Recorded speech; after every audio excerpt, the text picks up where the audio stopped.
अल्हम्दुलिल्लाह रब्बिल आलमीन वल आक़िबतु लिल मुत्तक़ीन वस्सलातु वस्सलामु अला सय्यिदिल अंबिया वल मुरसलीन अम्मा बाद। मोहतरम स्कॉलर्स, उम्मीद करता हूँ आप खैरियत से होंगे। काफ़ी अरसे बाद आपसे बातचीत करने का मौका मिला है और अल्लाह ताला जज़ाए खैर दे हमारे सर प्रोफेसर अहमद सियाल साहब को। उन्होंने बड़ी मेहनत और काबिज़ की है और बड़ी मेहनत के साथ उन्होंने पढ़ाया है।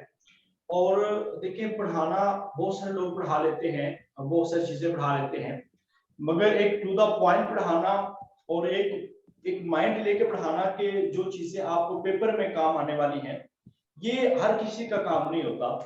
तो माशाल्लाह साहब ने यही चीज़ आपको करवाई है कि आपको सिर्फ रखने की तरफ नहीं लेके गए, बल्कि आपको वो कॉन्सेप्ट चीज़ें वो उनके क्लियर करवाए हैं जो चीज़ें आपको पेपर में काम आने वाली हैं।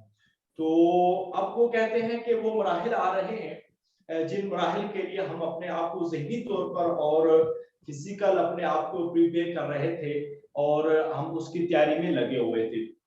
तो एक मक़ूला है अरबी का, ये कहा जाता है कि इंदल इम्तिहानी युकरम वज़्नु युहानु, कि आदमी इम्तिहान के वक्त जो है इज्जत दिया जाता है या उसकी इज्जत कम की जाती है। मतलब ये होता है एक मक़ूला। दूसरी बात मैं आपको ये बता दूं कि वअलैसा लिल इंसानी इल्ला मा सआ, अल्लाह ताला के पाक कलाम के अंदर है कि इंसान के लिए वही है जिसकी उसने कोशिश कर ली। तो अल्लाह ताला ने हमें जो हुक्म दिया है वो है मेहनत और कोशिश का। बाकी जो अल्लाह ने हमें इख्तियार दिया है वो यही इतना ही है कि हम मेहनत कर छोड़ें और कोशिश कर लें और अपने इखलास के साथ किसी काम पे लग जाए। बाकी उसके रिजल्ट्स, उसके फ्रूट्स वो अल्लाह ताला ने देने हैं और वो फ्रूट्स लाजमी नहीं है कि आप जस्ट आपकी मेहनत से जुड़े होते हैं।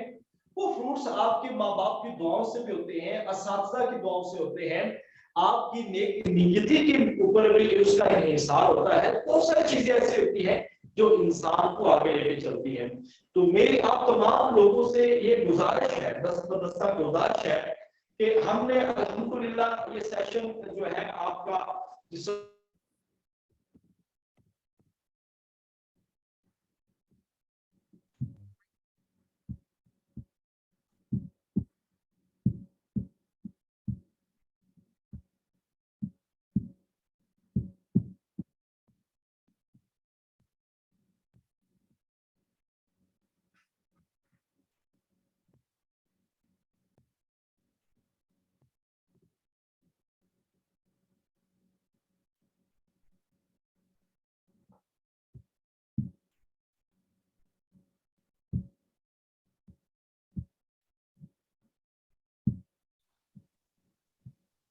भाई आवाज आ रही है आप लोगों को? मिर्जा साहब की आवाज आ रही है आप लोगों को? सर जी नहीं आ रही। नहीं आ रही? जी आवाज अब जी सर अब आ रही है। जी अब आ रही है आवाज, ठीक है। जी जी, वो नेट आज आपको पता लाइट का इशू चल रहा है भाई सर मैं भी इसीलिए लेट हुआ हूँ, मेरे पास लाइट नहीं है इस वक्त। मैं बस गुजारे में बैठा हूँ, 25-30 मिनट बमुश्किल लैपटॉप निकाले। तो मेरी आप तमाम लोगों से गुजारिश है कि आप तमाम लोग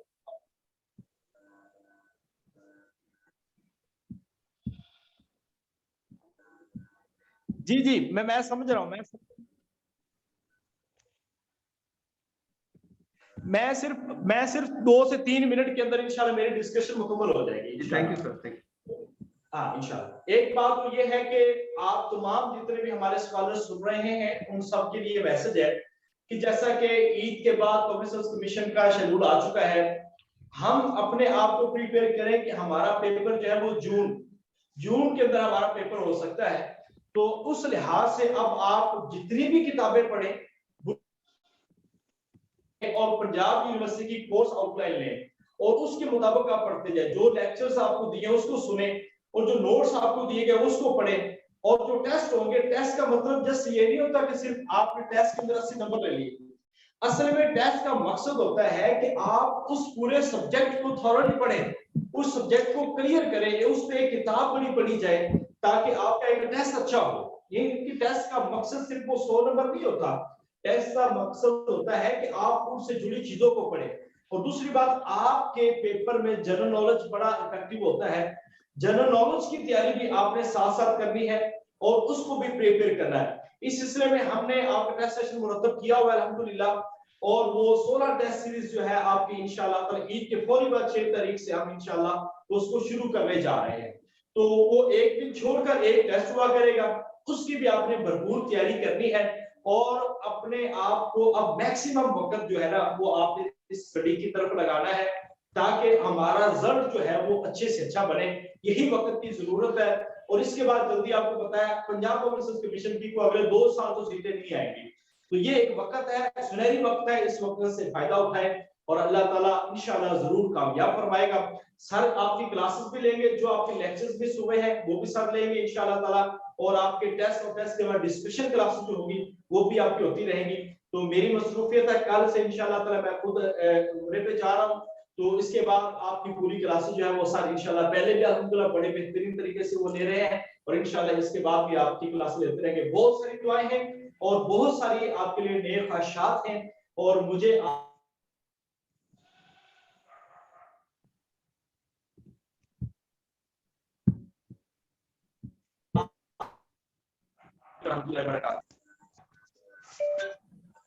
बहुत शुक्रिया सर, बहुत शुक्रिया, thank you so much. Thank you, शुक्रिया सर, बहुत शुक्रिया।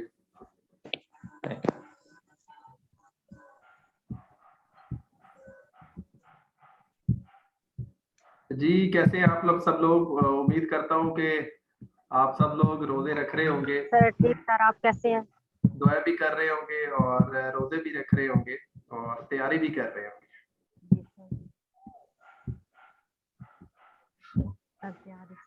तैयारी नहीं कर। जी मेरी आवाज आ रही है आप लोगों को? जी सर आ रही है। अच्छा जी, आज की जो क्लास है दरअसल ये वार्म अप क्लास है। हमने आप लोगों को वार्म अप करना था। आप लोगों को पता है कि वार्म अप बड़ा जरूरी होता है कोई भी एक्टिविटी करने से पहले। तो this is warm up class और ये इसलिए क्लास है कि आप लोग भूल ना जाइएगा, हम आप लोगों के साथ हैं और इंशाल्लाह हम लोग इस दफा पीपीएससी का जो सीट्स हैं इंशाल्लाह इसमें से ज्यादा सीट्स हम लोगों ने अपने, हमारा ये जो ग्रुप है इसने निकालनी है। आप लोग कामयाब हो गए, हमें खुशी होगी, हमारे इदारे को खुशी होगी इंशाल्लाह, ठीक है। और हम लोग हमेशा से दुआगो हैं। रमजान शरीफ आ गया था, मैंने कोशिश की थी कि रमजान में कुछ हम लोग कर ले, लेकिन रमजान शरीफ में हम लोग कुछ नहीं कर पाए, थोड़ा सा डिफिकल्ट है, ठीक है।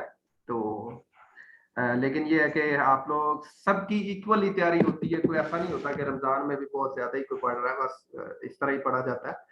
लेकिन तैयारी शुरू होनी है ईद के बाद, क्योंकि हम समअप कर रहे हैं, करीब करीब हमारा पेपर आता जा रहा है, ठीक है। जैसे हमारी एक आदत है पूरी पाकिस्तानी कम्युनिटी की, बल्कि एक इंसानी जबिलत भी है कि जैसे जैसे हम लोग करीब आते जाते हैं किसी कंपटीशन के, हम अपनी तैयारी को थोड़ा और सॉलिड करते जाते हैं, ठीक है। तो इंशाल्लाह आप लोगों के टेस्ट होंगे 6 तारीख से। असल में आज की क्लास का मकसद ये था कि आप लोगों के साथ मुलाकात हो जाए और हमारी 6 तारीख से पहला इंशाल्लाह टेस्ट है, ग्रैंड टेस्ट, ठीक है। वो आप लोगों ने देना है, ठीक है। इसके अलावा आप लोगों ने अपने टेस्ट, अपनी बुक्स तैयार जो आप लोगों को कही हुई है वो आप लोगों ने करनी है, ठीक है। और हम लोग इंशाल्लाह the day end of the day, ठीक है, आप लोगों के साथ रहेंगे और आप लोगों को जहां भी मसला होगा इंशाल्लाह आप लोगों की पूरी हेल्प होगी, ठीक है। मिर्जा साहब जो है वो कल से सऊदी अरब जा रहे हैं अब उम्रा अदा करने के लिए, ठीक है। तो वो आएंगे 20 तारीख तक, तो मैं इंशाल्लाह आप लोगों के साथ हूँगा और आप लोगों को इंशाल्लाह जो है ना वो साथ लेके चलूंगा। तो दूसरा ये है कि टेस्ट जो हमारे हैं, सिलेबस, बहुत सारे बच्चे पूछ रहे थे कि सिलेबस क्या है।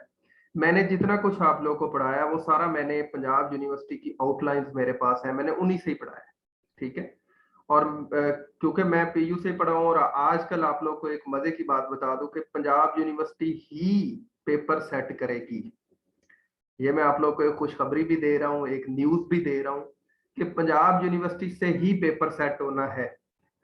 अच्छा, पेपर मैंने आप लोग को बताया हुआ है कि किस तरह सेट होता है। पेपर हमेशा जिनको वो कहते हैं वो अपने सवाल दे देते हैं, पीपीएससी जगलिंग करती है और पीपीएससी क्या करती है कि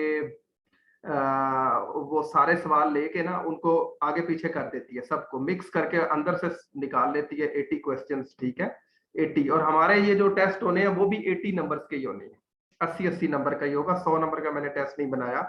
80 मार्क्स के हैं और बाकी 3-4 आप लोग के जनरल नॉलेज के टेस्ट हो जाने, यानी जो वहां से आता है, इंग्लिश है, जनरल नॉलेज है, मैथ है, उसमें पाक स्टडी है, तो वो इंशाल्लाह बाद में होके तो इस तरह 100 नंबर पूरा हो जाएगा। तो पीपीएससी क्योंकि ये मैं अभी चंद दिन पहले हमारी स्पोर्ट्स थी पंजाब यूनिवर्सिटी की, तो मैं डॉक्टर जफर इकबाल भट्ट साहब से मिला हूँ, मेरे उस्ताद हैं, ठीक है। तो मेरी उनसे ये हल्की फुल्की बात हुई थी, तो मुझे उन्होंने इशारतन बताया था कि पेपर इंशाल्लाह हम लोग को नहीं बनाना होता है, लेकिन मैंने बताया कि पेपर जगलिंग करते हैं पीपीएससी वाले। जिस तरह आप हाथ में सिक्के लेके यूं यूं हिला देते हैं ना सारे सवाल लेके, ठीक है, तो इस तरह वो कर देते हैं। तो लाजमी नहीं होता कि 40-50% क्वेश्चन जो है वो वहां से लग जाते हैं, ठीक है, और बाकी जो है वो जगलिंग में किसी और बंदे के भी ऐड हो सकते हैं, ठीक है। उनके पास पहले भी अपना क्वेश्चन बैंक पड़ा होता है, ठीक है, तो वो क्वेश्चन बैंक के अंदर फेंक देते हैं। तो बात करने का मकसद ये है कि आप लोग नवाज भट्टी की बुक मैंने आप लोगों को कही हुई है, अच्छी बुक है, बहुत अच्छी बुक है, सारा कुछ उसमें वही है जो जफर इकबाल भट्ट साहब की बुक में। जफर इकबाल भट्ट साहब की आप बुक थोड़ी बहुत पढ़ सकते हैं, ठीक है। तो क्वेश्चन हमेशा टूट के ही बनने हैं, 10-12 क्वेश्चन, 15 क्वेश्चन हमेशा ऐसे होते हैं जो सेम एज इट इज होते हैं, जो बुक्स में है। बाकी क्वेश्चन जो होते हैं वो तोड़ फोड़ के ही उन्होंने बनाए होते हैं, ठीक है। इसीलिए आप लोगों ने मेंटली तौर पे अपनी तैयारी को जो है वो इस तरह लेके चलना है। और जो बच्चे सिलेबस पूछ रहे थे, सिलेबस जो मैंने आप लोगों को सिलेबस करवाया है, इसको आप डिटेल में मजीद और पढ़ सकते हैं। मैंने तो आप लोगों को एक पाइपलाइन दी थी, ठीक है, आप उसको डिटेल में जितना मर्जी पढ़े, यही सिलेबस है, इसके बाद से इंशाल्लाह कोई चीज नहीं आएगी। हम आप लोगों के साथ हैं, इंशाल्लाह आप लोग पेपर दे के आएंगे तो आप बताएंगे कि सर ये चीजें ही वाकई जो हमने पढ़ा था उसमें से आगे पीछे करके उन्होंने पूछा हुआ है और कोई चीज बाहर से नहीं आने वाली। तो अभी आप लोग जो है वो अपनी अच्छी तरह प्रिपरेशन करें, तैयारी करें अपने टेस्टों की। हमारे 2-3 टॉपिक रह गए हैं, जैसे वाडा रह गया, वर्ल्ड एंटी डोपिंग एजेंसी, ठीक है, ये क्या है, कैसे काम करती है, और इलीगल एंड बैन ड्रग्स जो है, स्टीरॉइड्स जो है, एक हमारा वो सेशन रह गया, ठीक है। और एक आध सेशन जो है वो आप लोग अगर कोई कहेंगे कि जो रह गया हो, ठीक है, तो वो हम लोग इंशाल्लाह ईद से पहले पहले, क्योंकि मैंने 27-28 रोजे को अपने गांव वापस घर चले जाना है, तो वो मैं वहां पे बिल्कुल फ्री होऊंगा, कॉलेज में पढ़ाना भी नहीं होगा, तो उन 2-3 दिनों में इंशाल्लाह हम क्लासेस लेके उसको कवर कर लेंगे, ठीक है। अगर आप कहते हैं कि ईद के सर बाद ले लें, यानी 6 तारीख के टेस्ट से पहले 1-2 दिन क्लासे ले लें, तो तब भी हम ले सकते हैं, कोई मसला नहीं है, जैसे आप लोग कहेंगे इंशाल्लाह उसको कवर कर लेंगे। तो अभी आप लोगों के क्योंकि लाइट का बड़ा इशू चल रहा है, हम बड़े लकी हैं कि हमने तब हमारा अपना सेशन मुकम्मल कर लिया जब लाइट अच्छी थी। अब लाइट का बड़ा इशू चल रहा है, इस वक्त भी लाइट नहीं है, मैं बड़ी मुश्किल से यहाँ पे रोशनी करके बैठा हुआ हूँ। और इसीलिए आप लोग अभी क्वेश्चन जो करना चाहते हैं, कोई भी सवाल है आप कर सकते हैं।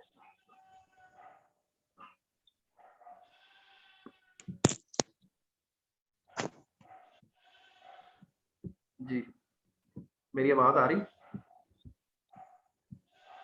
जी सर, आ रही है। जी बेटा, कोई भी किसी भी चीज से रिलेटेड आपका सवाल है आपके माइंड में, आप कर सकते हैं, कोई इशू नहीं है।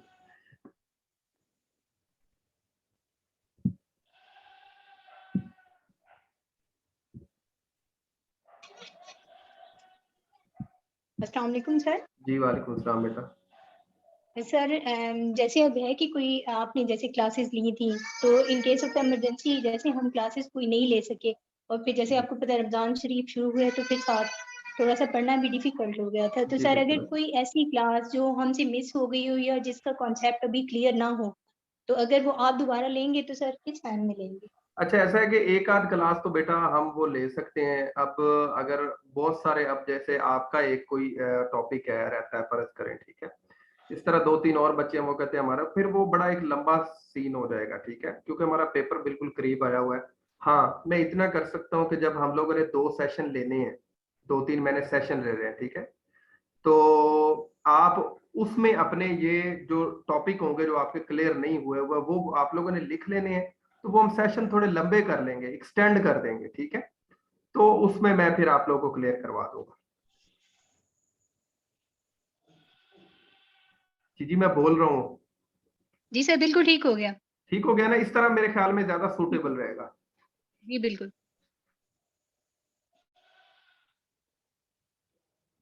जी आप और भी आप क्वेश्चन कर रहे हैं, बिल्कुल कर सकते हैं, कोई मसला नहीं है।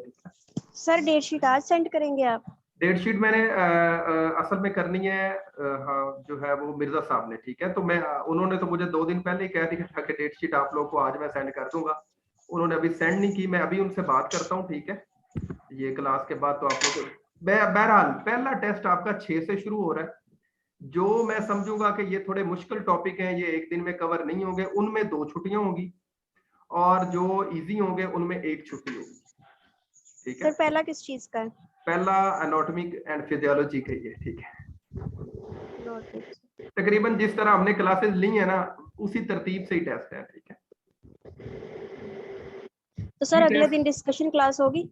डिस्कशन क्लास छोटी सी हुआ करेगी इंशाल्लाह, ठीक है। अगले दिन ही हुआ करेगी, या उसी दिन रख लेंगे, या अगले दिन रख लिया करेंगे, ठीक है। थोड़ी सी डिस्कशन क्लास जरूर रखा करेंगे, उससे आप लोगों के फायदा ज्यादा होगा, मेरा ख्याल अपना है। जी सर। अस्सलाम वालेकुम सर, कैसे हैं आप? ठीक वालेकुम हैं बेटा। सर, आप नाराज तो नहीं है? नहीं, मैं बिल्कुल नाराज नहीं हूँ, मैं रोजे रख रहा हूँ, मैंने अपना वजन कम करना था, मैं अपना वजन कम कर रहा हूँ, 5-7 किलो मैंने वजन कम कर लिया है। नाराज क्यों मैं? तेरे चेहरे से नाराजगी नजर आ रही है। देखो सर, रमजान आ गया तो ये ना हो, आप नाराज हो गए हो तो ये तो फिर बख्शिश कुछ मुश्किल हो जानी है। नहीं आखिरी अशरा चल रहे हैं। मैं बिल्कुल नाराज होने वाला बंदा नहीं हूँ, बिल्कुल नाराज होने वाला बंदा नहीं हूँ, और आज तक नाराज नहीं हुआ, ठीक है। बहुत शुक्रिया सर, बस ये वो कुछ आपकी बच्चे दुआ होते हैं, है। उनका बाकी नहीं बेहतर सर, हाल है। कोई भी किसी का कोई ऐसा मकसद नहीं था आपकी दिलदारी करना, बिल्कुल भी ऐसा नहीं था। मैं 2-3 दिन मतलब जो क्लासेस हुई हैं, 2-3 सेशन में ऑफलाइन रही हूँ, तो मैं नहीं बात कर सकी। तो मेरे दिल में था, मैं कही ये तो सर तो बहुत ज्यादा हर्ट हो गया, ये तो बड़े काम खराब हो गया।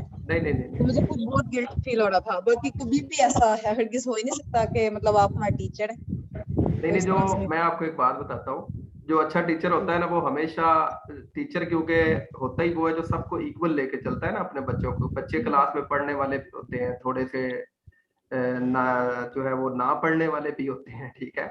तो हमने सबको इक्वल लेके चलना होता है, अच्छा टीचर सबको इक्वल लेके चलता है। अब जो बच्चे दरमियान में कोई गड़बड़ी कर रहे थे, हम उनको सिर्फ इग्नोर करते हैं, और कोई नाराजगी इस तरह की चीज नहीं होती, ठीक है। इन सर इग्नोर इतना करना भी तो नहीं ना अच्छा होता। बाकी चलें, कोई नहीं, अल्लाह ताला आपकी जज़ाए खैर दे। आला सर प्रोग्राम नहीं बेटा, बिल्कुल नहीं है, इग्नोर नहीं कर रहे थे। असल मसला ये था कि रमजान में हमने ना डेली कॉलेज जाना होता है, कोई 2-3 क्लासेस वहां पढ़ानी ठीक है। होती हैं, कोई काम होते हैं, तो बिल्कुल फेड अप हो जाते हैं, ठीक है। तो वो इस वजह से बिल्कुल टाइम नहीं दे पा रहे थे, ठीक है। बाकी मेरे ये एक क्वेश्चन आया हुआ है कि आपके सारे लेक्चर्स यूट्यूब पे पड़े हुए हैं, मेरे सारे लेक्चर यूट्यूब पे पड़े हुए हैं, बट मुझसे लिंक लेंगे तो वो चलेंगे। लिंक मैंने आप लोगों को सारे सेंड कर दिए हैं, यूट्यूब पे जो कुछ पड़ा था मैंने सारे आप लोग को तरतीब से सेंड कर दिए थे, अगर आप लोग को याद हो तो। Thank you sir. सर अस्सलाम वालेकुम। वालेकुम बेटा। क्या हाल है सर? शुक्र अल्लाह का। सर मैंने ना 2-3 इसमें से मिस किए थे, यानी कि मैनेजमेंट वाला और न्यूट्रिशन वाला। जी बेटा, तो सर जी वो फिर कैसे कवर करो? आपने ऐसे करना है, मुझे मैसेज करना है, मैं आपको अलग से उनका लिंक सेंड कर दूंगा। पूरी मैनेजमेंट का एक ही सेशन था हमारा, वो सारा सेंड कर दूंगा, और जो आप दूसरा बता रही हैं न्यूट्रिशन के 2-3 थे आई थिंक, वो भी सेंड कर दूंगा, लिंक सेंड थैंक यू कर। Sir, thank you so much. जी, पीपीएससी का पेपर इंशाल्लाह जून में कंफर्म मुतवक्के है। अगर अगर अगर इसी तरह सीन चलता रहा, जैसे उन्होंने 8 को 2-3 पेपर रखे हैं, फिर उन्होंने कोई डेट देनी है, हफ्ते बाद ही पेपर होते हैं, ठीक है। तो जून में इंशाल्लाह, जून के पहले हफ्ते में आपका पेपर हो जाएगा। लाइट आ गई है जी।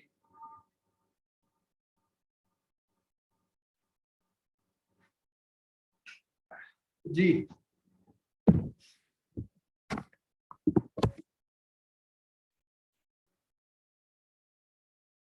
जी, मेरी आवाज आ रही है, आप क्वेश्चन कर सकते हैं बेटा।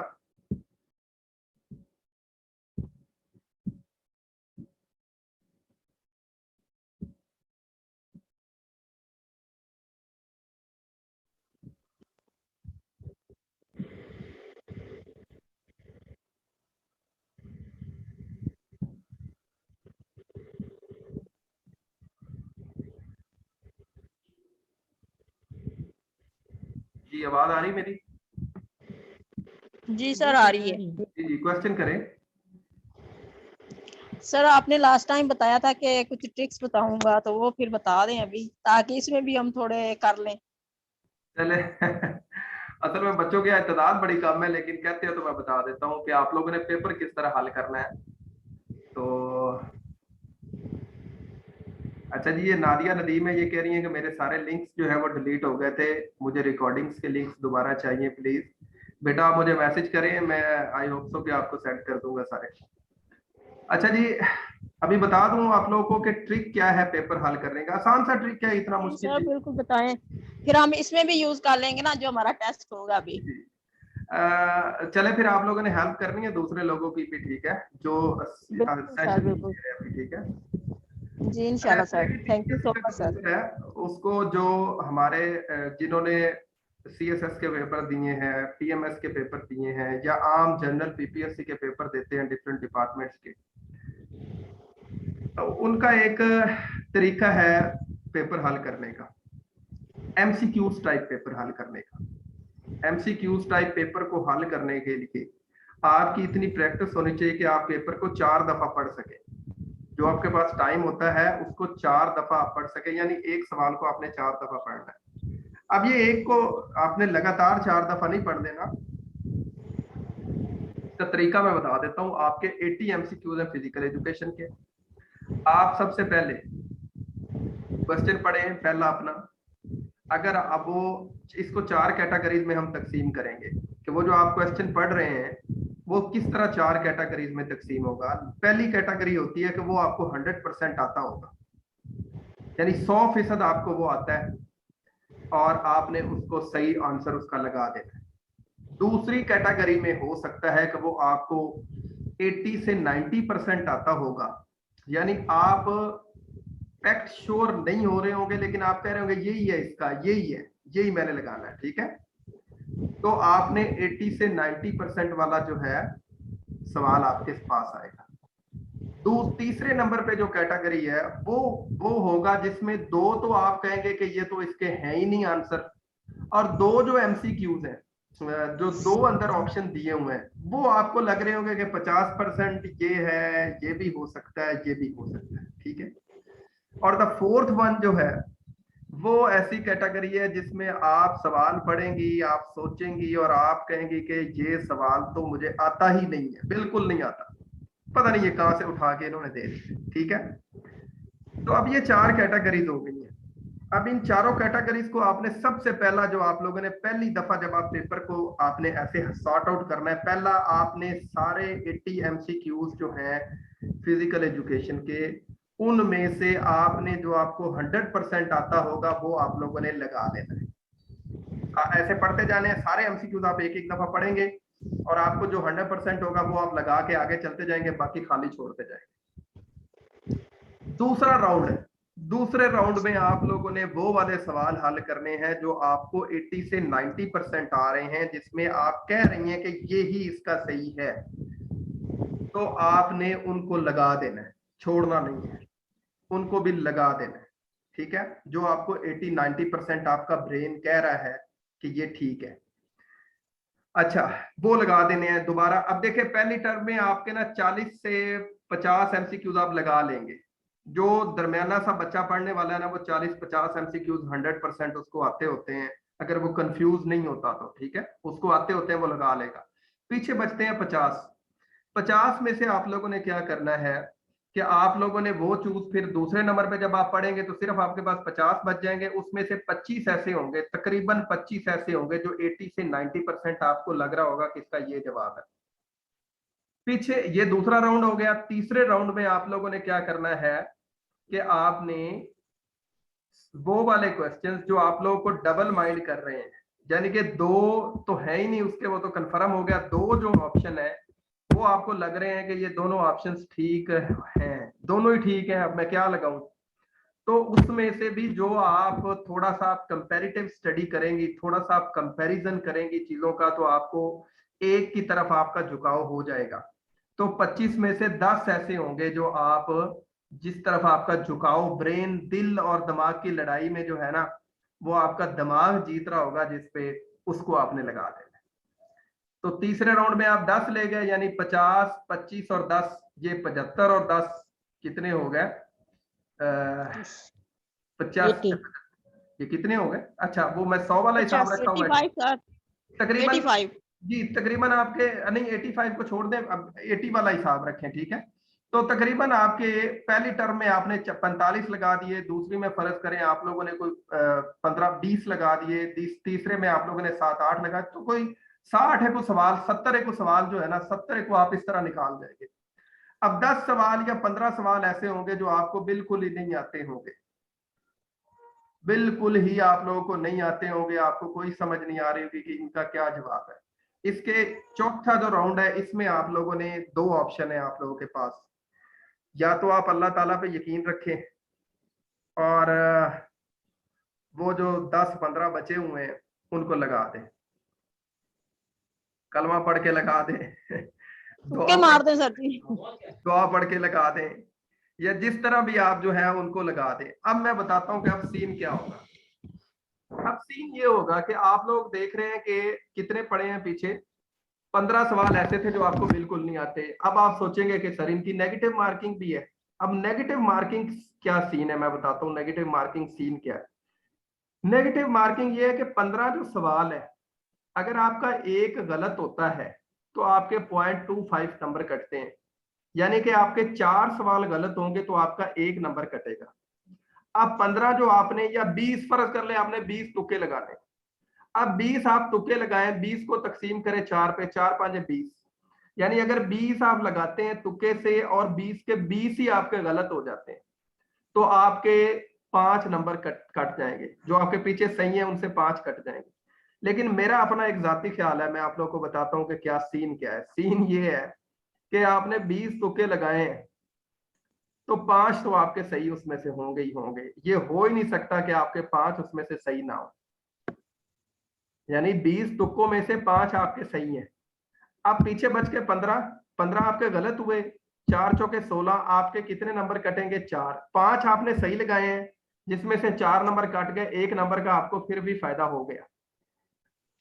अच्छा, नेगेटिव मार्किंग को आप सर पे सवार ना करें ना, इसको क्यों सर पे सवार कर रहे हैं? इसको सवार नहीं करना सर पे।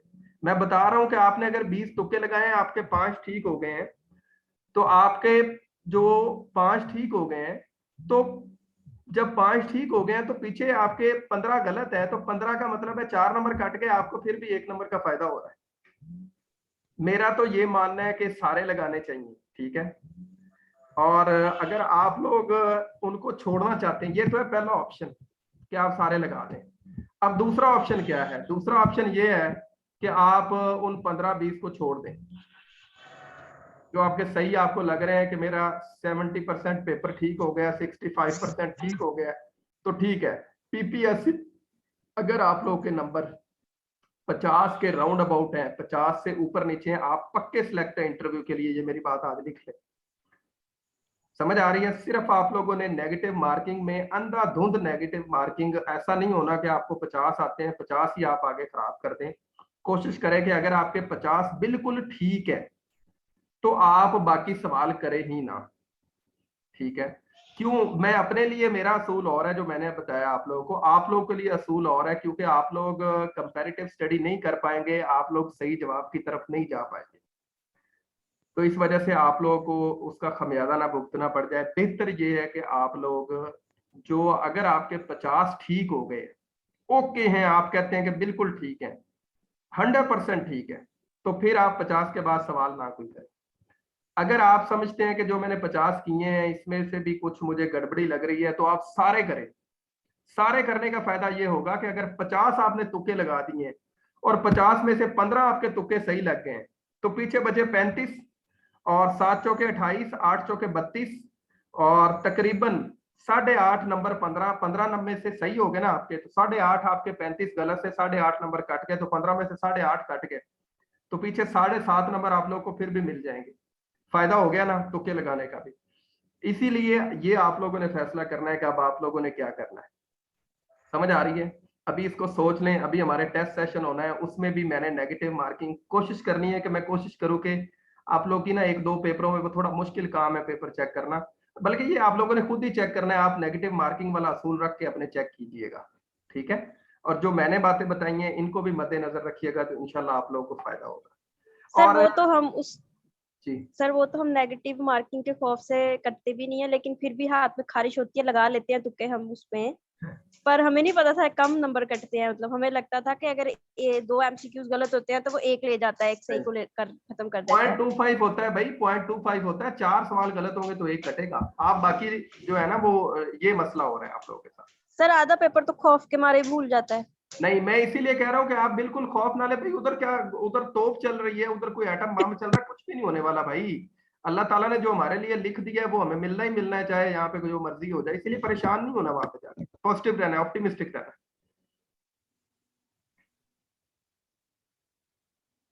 जी सर मैंने एनाटॉमी और फिजियोलॉजी की ठीक है क्लास सर। ली सर है तो फिर आप आप इन टेस्टों में भी हमारे नेगेटिव मार्किंग रख दें। नहीं, अब मैंने रख दी है, मैंने कह दिया चेक आप लोगों ने खुद करने हैं, और जो आप लोग के गलत होंगे उसका 0.25 कटना है, आप लोगों ने वो काटना है, बिल्कुल काटना है, और नेगेटिव मार्किंग से ही आप लोगों ने अपने पेपर चेक करने हैं। ये अभी एक क्वेश्चन और आया है, ये दोबारा बेटा सवाल कीजिएगा। सर अस्सलाम वालेकुम। जी वालेकुम सलाम बेटा। सर आज मैं फर्स्ट टाइम क्लास ले रही हूँ ना, फिर आप मुझे एनाटॉमी और फिजियोलॉजी का लिंक सेंड कर देंगे? बेटा मुझे आप मेरे नंबर पे मैसेज करें व्हाट्सएप पे, तो मैं आपको ना सिर्फ एनाटॉमी और फिजियोलॉजी की कोशिश करता हूँ कि आपको ना सारे सेशन सेंड कर दूं, ताकि आप उनको अच्छी तरह जो है वो सुन लें। Okay sir, thanks. जी लेक्चरर लग के पार्टी भी देनी है, लेक्चरर लग के पार्टी नहीं देनी आप लोगों ने हमें, Excuse me, आप sir. लोगों ने हमें दुआएं देनी है, और दुआओं में याद जी रखना है, जरूर और देंगे। पार्टी शार्टी आप लोगों की, वो दुआएं आपकी पार्टी होगी हमारे लिए। सर मैं ये कहना चाह रही थी, बायोमैकेनिक्स सबसे ज्यादा जो टफ सब्जेक्ट लगा ना, बायोमैकेनिक्स लगी है। और सर मेरे सबसे अच्छे मार्क्स बायोमैकेनिक्स में, लेकिन वो उर्दू में पढ़ी हुई है, तो इस वजह से। लेकिन अगर मैं कंपैरिजन उसका करती हूँ इंग्लिश में, तो सर मेरा सर के ऊपर से घूम जाता है, बहुत मुश्किल हो रहा है। मुझे कोई टिप बता दें कि बायोमैकेनिक्स मेरे दिमाग में बैठ जाए, नहीं समझ आता। आपने बायोमैकेनिक्स जितने लेक्चर सेंड किए हैं, एक भी लेक्चर नहीं प्रिपेयर हो सका। जी मैं बताता हूँ, कोशिश मैंने की है 2-3 दफा, लेकिन नहीं हो सका। मैं बताता हूँ। बायोमैकेनिक्स असल में ना जुल्म ये है कि हमें वाले पढ़ते हैं उर्दू में, और उर्दू और इंग्लिश का जमीन आसमान का फर्क है। तो आप, मैं ये नहीं कहता कि आपको एनाटॉमी में नहीं कोई मसला हुआ, किसी सब्जेक्ट में नहीं मसला हुआ, वो भी सारे उर्दू में पढ़े हुए हैं, वो सब मिलती जुलती टर्म्स है, वो लेकिन ये असल बहुत मसला अलग नहीं है है। दो तरह का सीन होता है, एक ये होता है कि एक में साइंटिफिक बेसिस पे चीजें आ जाए, तो जिन बच्चों की साइंस है ना, जिन्होंने अब देखे इसमें न्यूमेरिकल वर्क होता है, प्रैक्टिकल वर्क होता है, ठीक है, तो वो फिर मुश्किल हो जाती है उसको तैयार करना, याद करना, ठीक है। लेकिन मैं आपको बता दूं कि पीपीएससी का बायोमैकेनिक्स में से पेपर 2 से 3% आएगा बस, यानी कि 3 एमसीक्यूज या 4 एमसीक्यूज आपको बमुश्किल 3 एमसीक्यूज या 4 एमसीक्यूज होंगे जो बायोमैकेनिक्स के बस। तो जो मैंने कोशिश की है, मैंने तो बहुत मुख्तसर बायोमैकेनिक्स पढ़ाई है, बहुत मुख्तसर बायोमैकेनिक्स पढ़ाई है। मैं आप लोग को बता नहीं सकता कि मैंने अपने दिल पे कितना जबर करके आपको बायोमैकेनिक्स बड़ी थोड़ी सी पढ़ाई है, मगर ना मेरी तसल्ली नहीं हुई। सर पेपर के अंदर लॉन टेनिस के बहुत सवाल आते हैं, लॉन टेनिस, उसके क्वेश्चंस आते हैं। अच्छा लॉन टेनिस आप लोग लिख लें, जब मेरा सेशन होगा ना आप लोगों के साथ, अभी 2-3 जो सेशन रहते हैं वो होंगे, उसमें मैं आप लोगों को ना लॉन टेनिस का स्कोरिंग सिस्टम, लॉन टेनिस की 2-3 ऐसी टर्म्स हैं, ठीक है, वो आप लोगों को मैं बता दूंगा इंशाल्लाह, उसके बाहर नहीं जाएगा कोई भी सवाल। क्योंकि सर मैंने 2 दफा ये दिया है ना, तो उसमें जो जितने भी ये मशहूर होते हैं, ये जिनको गोल्डन वगैरह शू मिलता है या कुछ और, वो वाले क्वेश्चन ज्यादा आते हैं। बेटा वो लास्ट ईयर का चैंपियन कौन था, ऐसे वो भी आते हैं। और इसका बता फिनिश देता हूँ, आप ऐसा करें, पॉइंट कौन से होते हैं, वो भी क्वेश्चन आता है इसमें। जी जी आप ऐसा करेंगे, इसको लिख लें, इसमें जो जो चीजें आ सकती हैं ना वो मैं करवा दूंगा, ठीक है।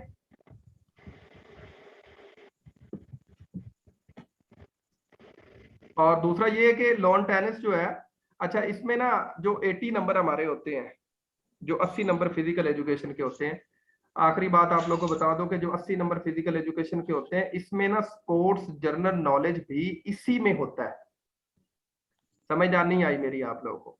स्पोर्ट्स जनरल नॉलेज क्या चीज है कि जितने इवेंट्स दुनिया में हो रहे हैं, कंटिन्यूस चल रहे हैं या पीछे जो रिकॉर्ड बन चुके हैं हर गेम के, वो भी इसी 80 नंबर का हिस्सा होते हैं। और वो मैं पहले आप लोग को शायद नहीं बता पाया, 5 to 10% यानी 7 से 8 MCQ स्पोर्ट्स जनरल नॉलेज के हर दफा वो देता है, अंदर 80 नंबरों में देता है वो, अगले 20 में नहीं। 20 वालों को तो आप छोड़ देना, उधर तो जो कुछ आना है आना ही है। अब वो जो 10-12 सवाल आते हैं या 7-8 सवाल आते हैं, वो बड़ा डिस्टर्ब करते हैं उन बच्चों को जिन बच्चों ने न्यूज़पेपर नहीं पढ़ी, जो मैचेस नहीं देखते, जो टीवी पे जो कंपटीशन हो रहे हैं स्पोर्ट्स के उनमें इंटरेस्ट नहीं लेते, और स्पोर्ट्स के जनरल नॉलेज और स्पोर्ट्स का जो स्ट्रक्चर चल रहे होते हैं डिफरेंट गेम्स के, उनमें इंटरेस्ट नहीं लेते। उनके लिए वो सवाल बड़े मुश्किल होते हैं। तो जो डेली बेसिस पे इन चीजों को देख रहे होते हैं, वॉच कर रहे होते हैं, उनके लिए बड़ी आसानी होती है। ठीक है, तो मैंने पहले दिन से आप लोगों को कहा था कि आप लोगों ने न्यूज़पेपर पढ़ने हैं, स्पोर्ट्स के साथ टच में रहना है। तो इंशाल्लाह वो मसला अभी आप 1 महीना भी रह जाए तो आप लोगों का मसला हल हो जाएगा।